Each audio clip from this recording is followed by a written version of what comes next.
আসসালামু আলাইকুম। প্রিয় দর্শক, আপনাদের সবাইকে সাদর আমন্ত্রণ জানাচ্ছি বাংলাদেশ সারাদিনের খবর অনুষ্ঠানে। স্টুডিও থেকে এই মুহূর্তে আপনাদের সাথে সংযুক্ত হলাম আমি হাসান মাহমুদ শামীম। জানিয়ে দেওয়ার চেষ্টা করব আজকে সিলেট সহ পুরো বাংলাদেশের সর্বশেষ সব খবর। দর্শক, আজকে আগামীকাল সোমবার ভোর ৬টা থেকে সিলেটে অনির্দিষ্টকালের পরিবহন ধর্মঘট শুরু হচ্ছে এবং এই পরিবহন ধর্মঘটের ঘোষণা দিয়েছে যেটি বাংলাদেশ সড়ক পরিবহন শ্রমিক ফেডারেশন সিলেট বিভাগীয় কমিটির নেতৃবৃন্দ। তারা হুঁশিয়ারি উচ্চারণ করেছেন যে আগামীকাল ভোর থেকে অনির্দিষ্টকালের জন্য তারা কঠোর ধর্মঘট পালনের সিদ্ধান্ত তারা চূড়ান্ত করেছেন এবং রোববার দুপুরে অর্থাৎ আজকে দুপুরে অনুষ্ঠিত একটা জরুরি বৈঠক থেকে এই ধরনের সিদ্ধান্ত তারা নিয়েছেন।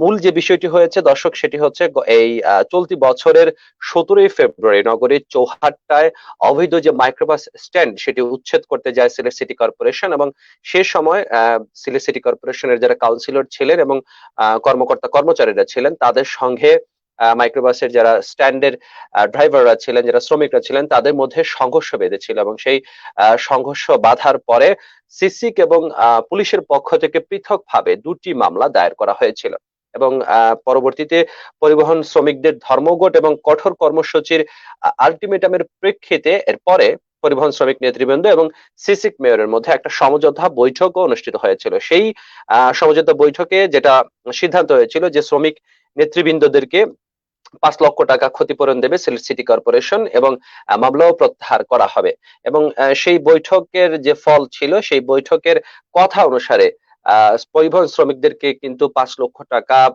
ক্ষতিপূরণ দিয়েছিল সিলেট সিটি কর্পোরেশন। তবে যেটি হয়েছে, মামলা তোলার যে ব্যাপারটি ছিল সেটা কিন্তু আর সম্পন্ন করা যায়নি।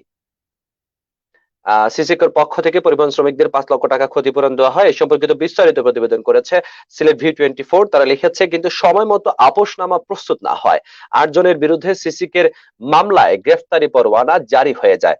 ফলে ভেস্তে যায় আপোষের উদ্যোগ। এ সময়ের মধ্যে পরোয়ানাভুক্ত আসামিগণ আদালতে হাজির না হয় সম্প্রতি পরোয়ানাভুক্ত আসামিদের সম্পদ ক্রোকের নির্দেশ দেন আদালত।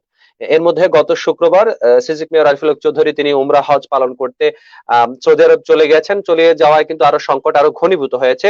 শেষ পর্যন্ত আইনি ব্যবস্থার পরিবর্তে আন্দোলনের দিকে ঝুঁকেছেন পরিবহন শ্রমিক নেতৃবৃন্দ। তারা আসলে একটা আলটিমেটাম দিয়েছিলেন যে 21 নভেম্বরের মধ্যে যে মামলাগুলো ছিল সিসিক এবং পুলিশের পক্ষ থেকে, যে মামলাগুলো ছিল সেই মামলাগুলো যেন তুলে নেওয়া হয় এবং এ কারণে যেহেতু 21 নভেম্বর চলে যাচ্ছে আগামীকাল থেকে এবং তারা কঠোর পদক্ষেপ নিচ্ছেন, সিলেট সিটি কর্পোরেশনের মেয়র আরিফুল হক চৌধুরী এবং প্রশাসনের বিভিন্ন দপ্তরের তারা 21 নভেম্বর পর্যন্ত সময় বেঁধে দিয়ে স্মারকলিপি প্রদান করেছিলেন শ্রমিক ফেডারেশন কমিটির নেতৃবৃন্দরা। এই সময় শেষ হয়েছে রোববার, কিন্তু তাদের 5 দফা দাবি আদায় হয়নি বলে জানিয়েছেন পরিবহন শ্রমিক নেতৃবৃন্দ। ফলে আগামীকাল থেকে তারা কঠোর আন্দোলনে যাচ্ছেন। সোমবার ভোর 6টা থেকে সিলেট বিভাগ জুড়ে কোনো ধরনের গাড়ি চলতে দেবেন না বলে তারা হুঁশিয়ারি উচ্চারণ করেছেন। এই মুহূর্তে আমাদের সাথে লাইভে যারা সংযুক্ত হয়েছেন, আমরা তাদের মন্তব্যগুলো জানতে যাচ্ছি। আসলে এই ব্যাপারটি আপনারা ঠিক কোন দৃষ্টিকোণ থেকে দেখছেন? ধর্মঘট সফলের লক্ষ্যে ফেডারেশনের নেতৃবৃন্দ বিভাগের 4 জেলায় বিভিন্ন শাখা কার্যালয়ে 3 দিন ধরে প্রচার প্রচারণা চালিয়ে যাচ্ছেন। পরিবহন নেতারা 5 দফা দাবি সম্বলিত লিফলেট বিভিন্ন জেলা উপজেলা শ্রমিকদের মাঝে বিতরণ করে স্বতঃস্ফূর্তভাবে কর্মসূচি পালনের তাগিদ দিয়েছেন। তাদের যে 5টি দাবি আছে দর্শক, আমি আপনাদেরকে একটু সেটা শোনাতে চাই। সিলেট জেলা অটো টেম্পু অটোরিকশা চালক শ্রমিক জোট রেজিস্ট্রেশন নাম্বার 2097 এর ত্রিবার্ষিক নির্বাচন সুষ্ঠুভাবে সম্পন্ন করা, প্রহসনের নির্বাচন এবং বিনা প্রতিদ্বন্দ্বিতায় ঘোষিত কমিটি বাতিল করা এবং মনোনয়ন ফি বাবদ আদায়কৃত সকল টাকা ফেরত প্রদান, সিলেটের আঞ্চলিক শ্রম দফতরের উপপরিচালককে প্রত্যাহার, সিলেট জেলা বাস মিনিবাস কোচ মাইক্রোবাস শ্রমিক ইউনিয়ন নেতৃবৃন্দের উপর দায়েরকৃত মামলা প্রত্যাহার, ট্রাফিক পুলিশ এবং হাইওয়ে পুলিশের সকল প্রকার হয়রানি বন্ধ, মেয়াদ উত্তীর্ণ শেরপুর, শেওলা, লামাকাজি, শাহপরান এবং ফেঞ্চুগঞ্জ সেতু থেকে টোল আদায় বন্ধ করা এবং চৌহাট্টা সহ নগরীর বিভিন্ন স্থানে কার, মাইক্রোবাস, লেগুনা, সিএনজি, অটোরিকশা সহ সকল প্রকার গাড়ির পার্কিং এর ব্যবস্থা করা। এই 5টি দাবিতে তারা মূলত আগামীকাল থেকে আন্দোলনে যাচ্ছেন। আপনাদের কাছে আসলে এই দাবিগুলো কতটুকু যৌক্তিক মনে হচ্ছে সেটা এই মুহূর্তে কমেন্টস বক্সে আমাদেরকে লিখে জানাতে পারেন। সিলেটে কিন্তু কিছুক্ষণ আগেও সিএনজি চালিত অটোরিকশার মাধ্যমে মাইকিং করা হচ্ছিল। আগামীকাল সকাল থেকে ধর্মঘট এবং তারা পুলিশের সামনেই তারা তাদের যে দাবিগুলো আছে সেই দাবিগুলো মাইকিং এর মাধ্যমে সবাইকে জানানোর চেষ্টা করছেন এবং শ্রমিক ফেডারেশনের নেতারা বলছেন এসব দাবিতে দীর্ঘদিন থেকে তারা আন্দোলন করে আসছেন। বারবার বুধবার পরিবহন ধর্মঘটের ডাক দিয়ে প্রশাসনের সাথে বৈঠক করে সমাধানের আশ্বাসে ধর্মঘট প্রত্যাহার করেন তারা। কিন্তু এ নিয়ে বিভিন্ন সময় তারা স্মারকলিপি দিয়েছেন, কিন্তু কোনো আশ্বাস বাস্তবায়ন না হয় এবার তারা সকল পরিবহন শ্রমিক ইউনিয়ন এবং জোটকে নিয়ে দেশের শীর্ষ পরিবহন সংগঠন বাংলাদেশ সড়ক পরিবহন ফেডারেশনের ব্যানারে কঠোর কর্মসূচি দিতে বাধ্য হয়েছেন। যেটা হয়েছে আসলে সেটি একদমই কাম্য নয়। কালকে একটা গুরুত্বপূর্ণ পরীক্ষা আছে, যেটা সিলেটের জাতীয় বিশ্ববিদ্যালয়ের একটি গুরুত্বপূর্ণ পরীক্ষা আছে, এবং সেই পরীক্ষায় অনেকেই আছেন যারা কালকে অবশ্যই তাদেরকে পরীক্ষায় অংশগ্রহণ করতে হবে, এবং সিলেটে পরীক্ষার্থীদের গাড়ি চলতে দেওয়া হবে কিনা সে সম্পর্কিত একটি প্রতিবেদন করেছে সিলেট ভিউ 24, যেখানে লেখা হয়েছে যে এই পরিবহন শ্রমিকদের ডাকা এই ধর্মঘটের ফলে বিপাকে পড়তে যাচ্ছেন চলমান এসএসসি ও সমমান পরীক্ষার্থীরা। অনেকেই গাড়ি নিয়ে রাস্তায় বের হতে শঙ্কাবোধ করছেন। তবে সড়ক পরিবহন শ্রমিক ফেডারেশন সিলেট বিভাগীয় কমিটি জানিয়েছে পরীক্ষার্থী, রোগী এবং বিদেশ যাত্রী সহ জরুরি সেবার গাড়িগুলোকে তারা চলাচল করতে দেবেন। অর্থাৎ এটা বলেছেন যে এই বিষয়ে বিভাগীয় কমিটির সাধারণ সম্পাদক সজীব আলী রোববার সিলেট ভিউকে জানিয়েছেন, আমরা আমাদের কর্মীদের বলে দিয়েছি এসএসসি সহ অন্যান্য পরীক্ষার্থী, রোগী, বিদেশ যাত্রী এবং জরুরি সেবার গাড়িগুলোকে ছেড়ে দিতে। তবে অন্য কোনো গাড়ি তারা রাস্তায় চলতে দেবেন না। কি কারণে এই ঘটনাগুলো হচ্ছে সেটা তো আপনাদেরকে আগেই জানিয়েছি।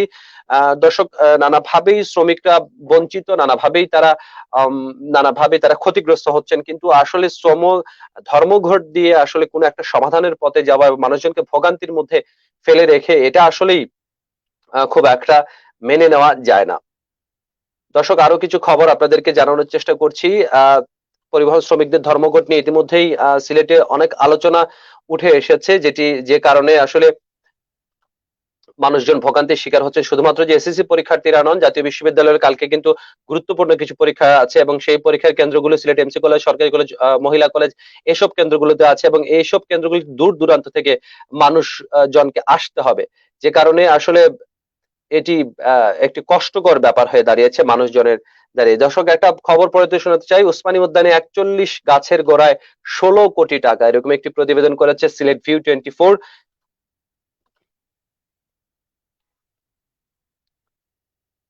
তারা সেখানে লেখার চেষ্টা করেছেন যে উদ্যান উন্নয়নের নামে গাছের গোড়া বাধাই কাজে অভাবিত টাকা ব্যয় করা হয়েছে।